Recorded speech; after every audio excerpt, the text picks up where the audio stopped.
কুয়াকাটার রাতের সৌন্দর্যের মধ্যে রাতের অন্ধকারের ঢেউর শব্দ যেমন আছে, তার সাথে সাথে সমুদ্রের পাড়ের নানা রকম আলোকসজ্জা, বার্মিজ মার্কেট, শুটকির মার্কেট, বিভিন্ন রকমের মুখরোচকর খাবারের দোকান, যার মধ্যে রয়েছে চটপটি ফুচকা, আচার, মিক্সড ফলের ভর্তা, গরম চানাচুর মাখা, বিভিন্ন চপের দোকান, এমনকি রোড সাইড পিৎজার শপ।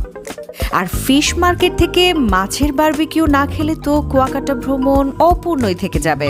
আর ঘুরে ঘুরে ক্লান্ত হয়ে পড়লে রিফ্রেশ করার জন্য তো মটকা চা থাকছেই। কুয়াকাটার এই রাতের সৌন্দর্য উপভোগ করতেই আমরা দুজন বেরিয়ে পড়েছি ঠিক সন্ধ্যার পরপরই।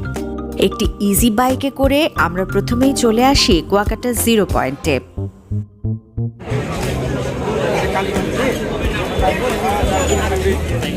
বার্মিজ মার্কেটে কিছুক্ষণ ঘুরে এরপর চলে আসি শুটকির দোকানগুলোতে, যেখানে ছোট বড় নানান রকমের শুটকি দেখতে পাই।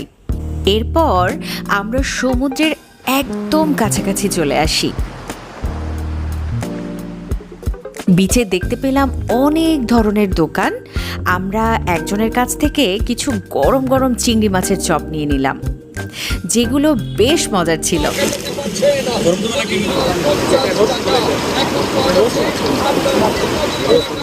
সমুদ্রের পাড়ে দাঁড়িয়ে এইরকম গরম গরম চপ খেতে বেশ লাগছিল। একটি দোকানে দেখতে পেলাম মিক্সড ভর্তা বানাচ্ছে। আরও কিছুটা এগিয়ে আসতে দেখতে পেলাম একজন গরম গরম চানাচুর মাখা বিক্রি করছে। এটা ট্রাই করার লোভ সামলাতে পারলাম না। সমুদ্রের ঢেউ কিছুক্ষণ উপভোগ করে আমরা ফিশ মার্কেটে যাওয়ার চিন্তা করলাম। যাওয়ার পথে বিভিন্ন আয়োজন দেখে একটি উৎসব ফিল হচ্ছিল। একপাশে দেখতে পেলাম চায়ের দোকানের সারি, যেখানে একটি দোকানে মটকা চায়ের বানানোর প্রক্রিয়া দেখছিলাম।